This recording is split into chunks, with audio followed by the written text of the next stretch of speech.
The optimist thinks this is the best of all possible worlds. The pessimist fears it is true. No man should escape our universities without knowing how little he knows. You can certainly destroy enough of humanity so that only the greatest act of faith can persuade you that what's left will be human. Genius sees the answer before the question. The scientist is free, and must be free to ask any question, to doubt any assertion, to seek for any evidence, to correct any errors. There are no secrets about the world of nature. There are secrets about the thoughts and intentions of men. Truth, not a pet, is man's best friend. When we deny the evil within ourselves, we dehumanize ourselves, and we deprive ourselves not only of our own destiny but of any possibility of dealing with the evil of others. The people of this world must unite or they will perish.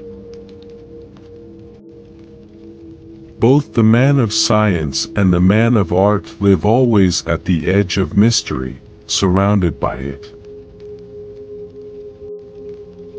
Access to the Vedas is the greatest privilege this century may claim over all previous centuries. The best way to send information is to wrap it up in a person.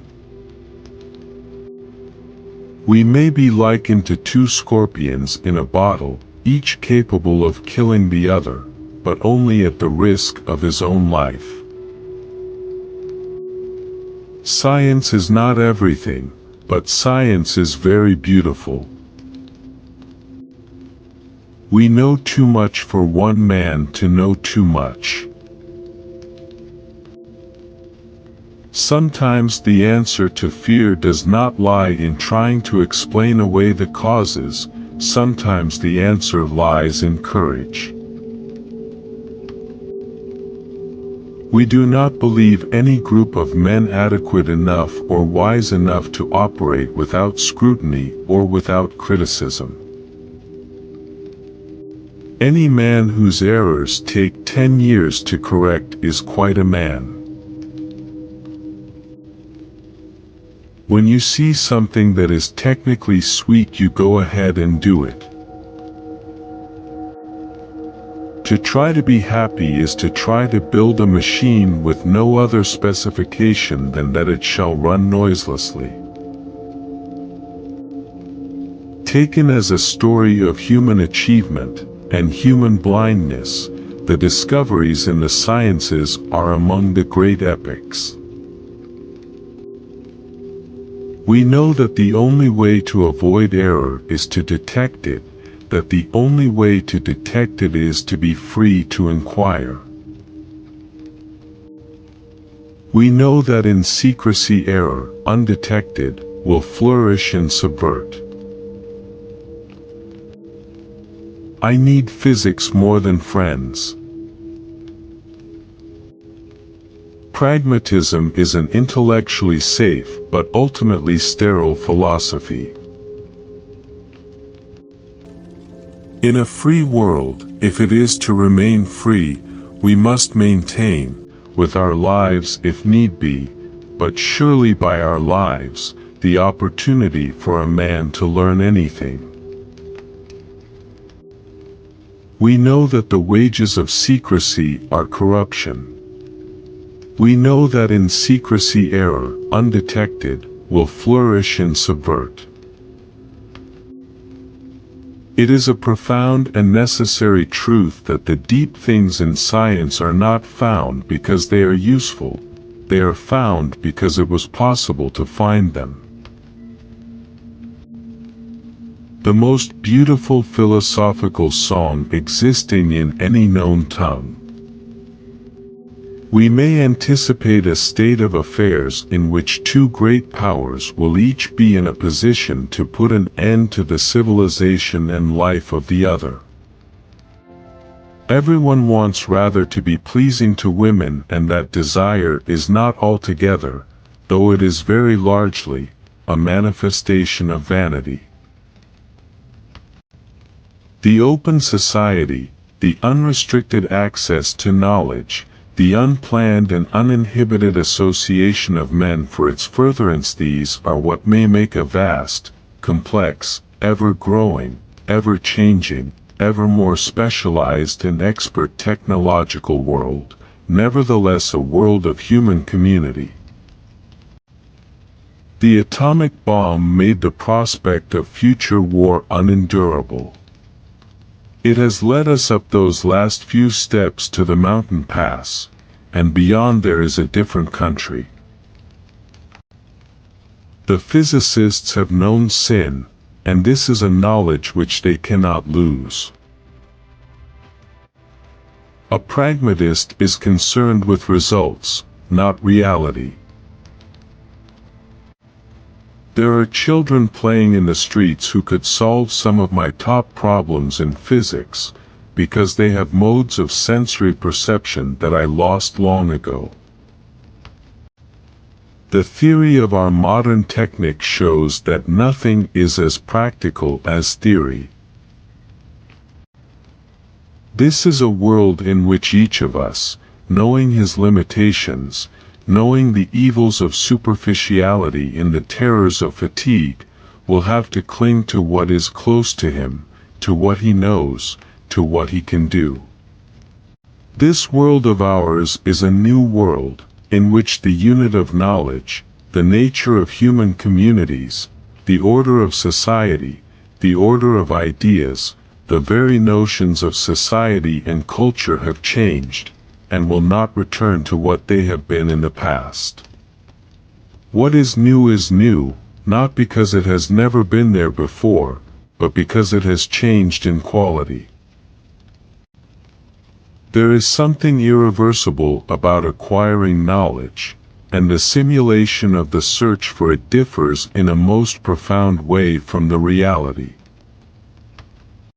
The powerful notion of entropy, which comes from a very special branch of physics, is certainly useful in the study of communication and quite helpful when applied in the theory of language.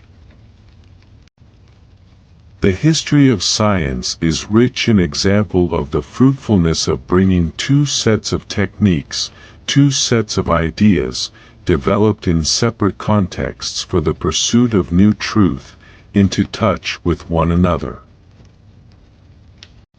About the great synthesis of atomic physics in the 1920s, smiley face, it was a heroic time.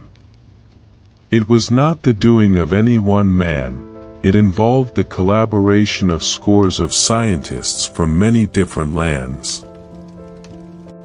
In some sort of crude sense, which no vulgarity, no humor, no overstatement can quite extinguish, the physicists have known sin, and this is a knowledge which they cannot lose. I remembered the line from the Hindu scripture, the Bhagavad Gita. Now I am become death, the destroyer of worlds. I suppose we all thought that, one way or another. Science starts with preconception, with the common culture, and with common sense. If we must live with a perpetual sense that the world and the men in it are greater than we and too much for us, let it be the measure of our virtue that we know this and seek no comfort. The greatest of the changes that science has brought is the acuity of change, the greatest novelty the extent of novelty. When all thermonuclear sources of energy are exhausted, a sufficiently heavy star will collapse. Unless fission due to rotation, the radiation of mass, or the blowing off of mass by radiation, Reduce the star's mass to the order of that of the sun, this contraction will continue indefinitely. Things which stimulate my curiosity are pretty far removed from the practical and therefore from classification.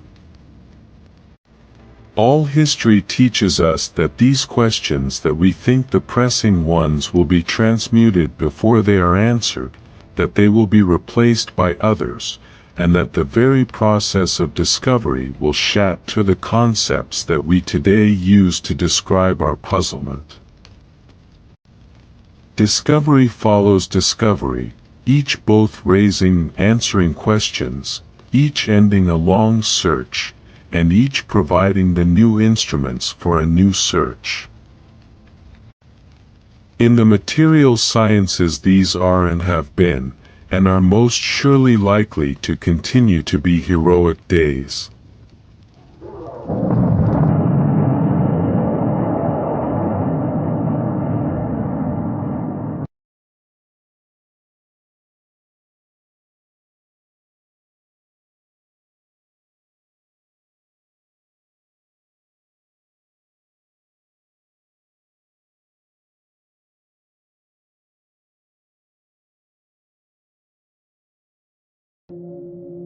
Few people cried.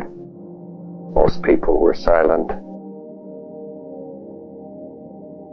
I remembered the line from the Hindu scripture, the Bhagavad Gita.